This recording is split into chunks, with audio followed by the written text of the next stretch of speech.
Hi guys, কি খবৰ আপোনালোকৰ? আৰু আমি এতিয়া যাব আহিছোঁ মেইন ঘৰত, কাৰণ আজি আমাৰ শ্ৰাদ্ধ আছে আৰু শ্ৰাদ্ধৰ গোটেইখিনি নিয়ম মেইন ঘৰতে হ'ব। এইফালে মা আৰু বৰমাই শৰাই লৈ আহিছে, লেকচাৰ মাৰি মাৰি আহি আছে আৰু এতিয়া আমি চাই লওঁ।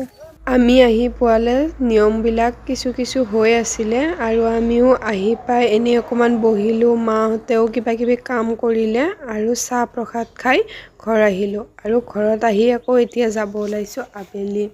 এইফালে এয়া বা বৰমা মই তিনিজনীয়ে ওজা পিছে ষ্টাৰ্ট হৈছিলে। এয়া আমাৰ দৰঙৰ গৌৰৱ ব্যাসৰ ওজাপালি। আমাৰ এনেকৈ শ্ৰাদ্ধত মানে ওজাপালি এভাগ নিমন্ত্ৰণ জনোৱা হয়েই আমাৰ দৰঙত। আৰু তাকে এইফালে ওজা চালোঁ, লগতে চাহ খালোঁ, প্ৰসাদ খালোঁ আৰু মানুহো হৈছিলে বাৰু বহুতখিনিয়ে। আৰু এয়া এতিয়া সন্ধিয়া আহি শুই আছোঁ।